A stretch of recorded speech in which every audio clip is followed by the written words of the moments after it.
Assalamualaikum warahmatullahi wabarakatuh. Rahayu Rahayu Sagung Dumadi. Misteri tiga sosok Pangeran Purbaya. Pangeran Purbaya atau Pangeran Purbaya dalam sejarah kerajaan-kerajaan di Pulau Jawa merujuk kepada tiga tokoh. Yang pertama bermula dari Kesultanan Mataram, yang kedua dari Kesultanan Banten, dan yang terakhir bermula dari Kasunanan Kartasuro. Pangeran Purbaya dari Mataram, nama aslinya adalah Joko Umbaran. Dia merupakan putra dari Panembahan Senopati yang kelahiran dari istri putri Ki Ageng Giring. Bebet Tanah Jawi mengisahkan Ki Ageng Giring menemukan sebuah kelapa yang merupakan wahyu Gagak Emprit, wahyu raja-raja Jawa. Siapapun yang meminum air kelapa itu dengan sekali teguk, maka dia akan melahirkan atau mempunyai keturunan raja-raja Jawa. Tapi pada akhirnya kelapa itu diminum oleh Ki Ageng Pamanahan yang bertamu ke rumah Ki Ageng Giring. Ki Ageng Pamanahan merasa bersalah setelah mengetahui kalau air kelapa tersebut adalah wahyu Gagak Emprit. Dia lalu merencanakan untuk menikahkan putranya Sutawijaya dengan anak perempuan Ki Ageng Giring, dan Ki Ageng Giring pun menyetujuinya. Namun karena istrinya berwajah kurang menarik, Sutawijaya pun akhirnya pulang ke Mataram dan meninggalkannya dalam keadaan mengandung. Putri Giring akhirnya melahirkan Joko Umbaran.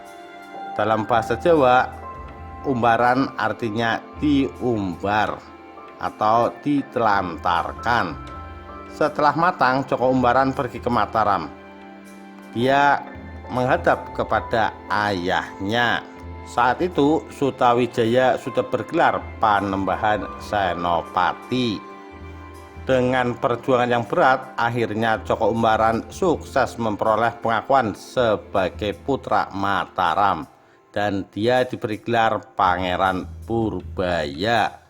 Naskah Babad mengisahkan putra Panembahan Senopati yang paling sakti ada dua. Yang pertama adalah Raden Ronggo yang mati muda, sedangkan yang kedua adalah Pangeran Purbaya. Dia merupakan pelindung tahta Mataram saat dipimpin oleh keponakannya, yaitu Sultan Luhur, pada tahun 1613 sampai tahun 1645. Sebagian masyarakat Jawa percaya jikalau Sultan Luhur sebenarnya putra kandung Pangeran Purbaya. Konon Sultan Luhur sewaktu bayi sengaja ditukar Pangeran Purbaya dengan bayi yang dilahirkan istrinya. Kisah ini seolah berpendapat jikalau Sultan Luhur adalah perpaduan darah Mataram dan Giring. Namun pendapat ini hanyalah gagasan minoritas yang sebenarnya sulit dibuktikan. Pangeran Purbaya hidup hingga zaman pemerintahan Amangkurat I, putra Sultan Luhur. Dia hampir-hampir menjadi korban saat Amangkurat I menumpas tokoh-tokoh senior yang tidak sesuai dengan kebijakan politiknya.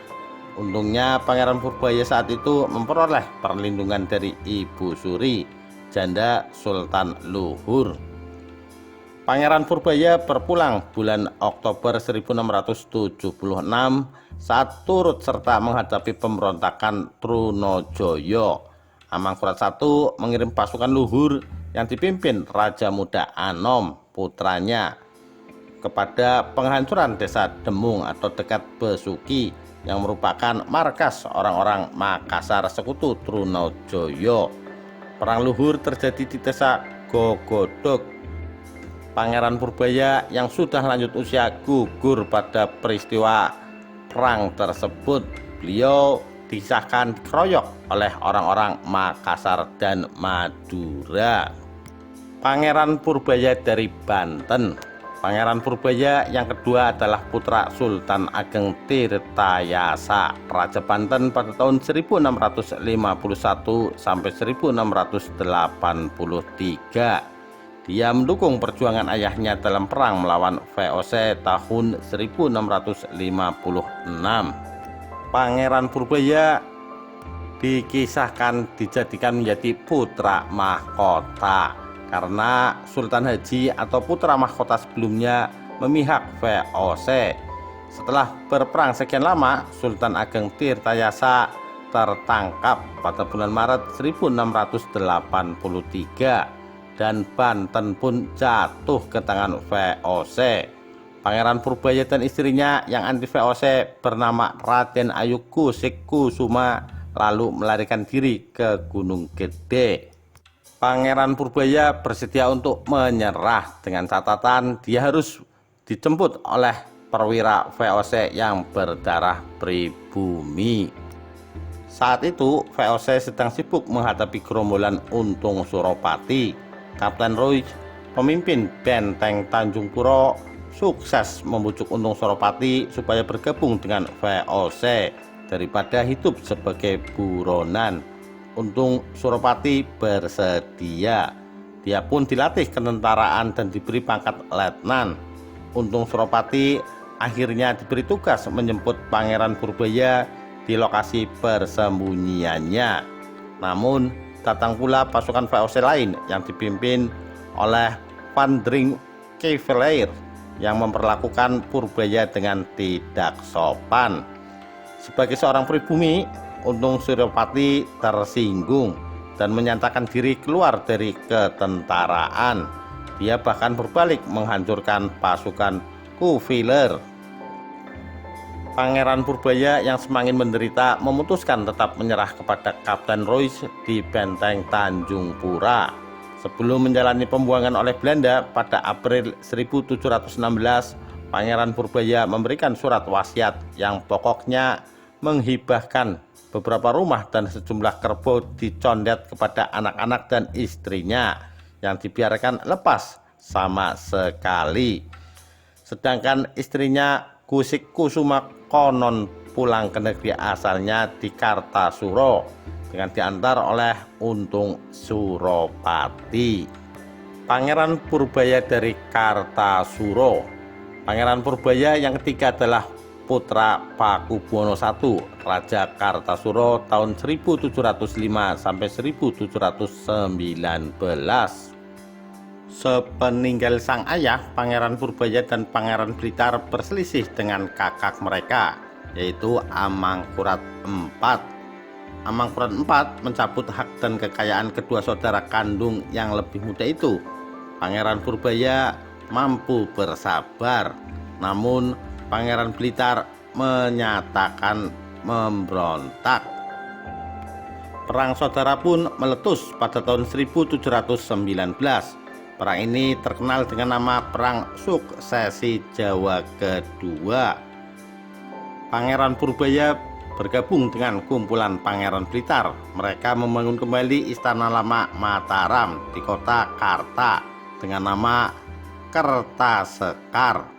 Pangeran Blitar mengangkat diri sebagai raja bergelar sultan, sedangkan Pangeran Purbaya sebagai penasehat bergelar panembahan.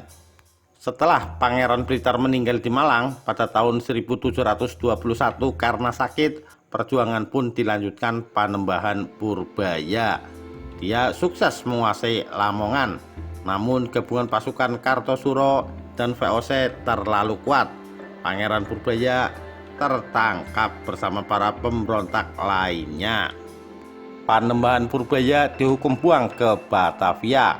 Dia memiliki putri yang menjadi istri Pakubuwono II, putra Amangkurat IV. Dari perkawinan itu kelahiran Pakubuwono III, Raja Surakarta yang memerintah tahun 1732 sampai 1788. Demikian misteri tiga sosok Pangeran Purbaya. Sekian, terima kasih. Wassalamualaikum warahmatullahi wabarakatuh. Rahayu, Rahayu Sagung Dumadi.